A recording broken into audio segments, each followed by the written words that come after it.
Israel में Hamas के हमले के बाद फिलिस्तीन में जश्न का माहौल है। जगह जगह हमास समर्थक इजराइल के प्रति नफरत का इजहार करते नजर आए और नारेबाजी की। कुछ वीडियो सामने आए हैं जिसमें हमास के नेता इजराइल पर हमले के बाद खुशी मनाते नजर आए और उन्होंने नमाज भी पढ़ी। हालांकि इस वीडियो की पुष्टि हम नहीं करते हैं।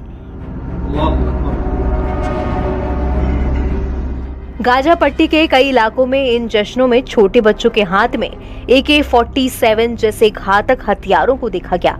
इस दौरान हमास के सर्वोच्च नेता इस्माइल हानिया ने कहा है कि हम इजराइल के साथ अल अक्सा मस्जिद की रक्षा के लिए युद्ध लड़ रहे हैं। हमारे इस अभियान का नाम ऑपरेशन अल अक्सा फ्लड है। ये बाढ़ गाजा में शुरू हुई और वेस्ट बैंक और विदेशों तक फैल जाएगी।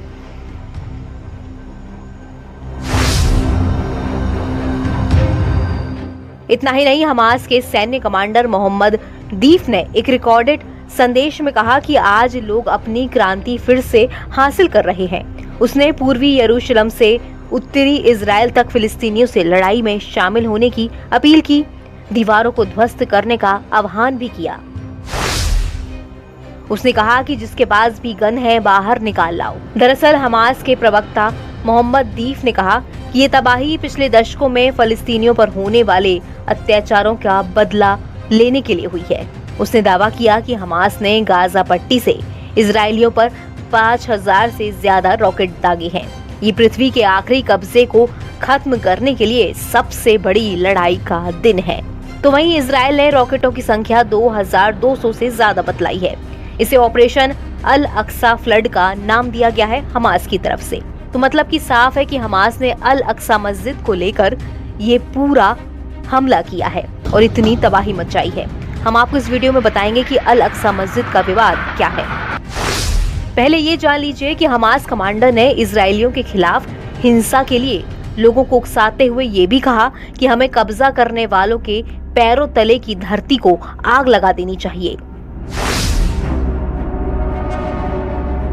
मोहम्मद दीफ ने अपने 10 मिनट के भाषण में दावा किया कि ये ऑपरेशन इजराइल के यरूशलेम में टेम्पल माउंट पर अल अक्सा मस्जिद को अपवित्र करने का बदला है। इसे हमास ने चेतावनी देने के बाद शुरू किया है। उसने कहा कि यह हमला इजराइल के इस साल सैकड़ों फिलिस्तीनियों को मारने और घायल करने के जवाब में भी था। उन्होंने ये भी कहा कि इजराइल के कैदियों के बदले हमास आतंकवादियों को छोड़ने का प्रस्ताव ठुकरा दिया गया और इस कारण हमास को इजराइल पर हमले के लिए मजबूर होना पड़ा।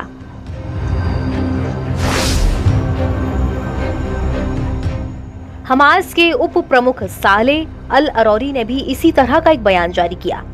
सालेह अल अरौरी को वेस्ट बैंक में हमास का नेता माना जाता है। उसने अरब और इस्लामी देशों से ऑपरेशन अल अक्सा फ्लड में शामिल होने का आह्वान किया है। टेम्पल माउंट स्थल को यहूदी धर्म में सबसे पवित्र स्थान माना जाता है क्योंकि ये 2 बाइबल मंदिरों का स्थान है, जबकि अल अक्सा मस्जिद इस्लाम में तीसरा सबसे पवित्र मंदिर है। ये धार्मिक स्थल इजराइल फिलिस्तीनी के बीच संघर्ष का प्रमुख केंद्र है। उस स्थान पर हिंसा भड़क उठी है जहां दशकों से चली आ रही व्यवस्था के तहत यहूदी और दूसरे गैर मुसलमानों को सिर्फ कुछ ही घंटे के लिए जाने की अनुमति है। आपको बता दें कि यहूदी इजराइल में रहते हैं, लेकिन यहूदी यहाँ पर प्रार्थना नहीं कर सकते। हाल ही के सालों में यहूदी धार्मिक राष्ट्रवादियों ने तेजी से इस स्थान पर दौरा करना शुरू किया और वहाँ यहूदियों के लिए समान प्रार्थना अधिकारों की मांग की है, जिससे दुनिया भर के फिलिस्तीनी और मुस्लिम नाराज हैं। NBT ऑनलाइन की रिपोर्ट।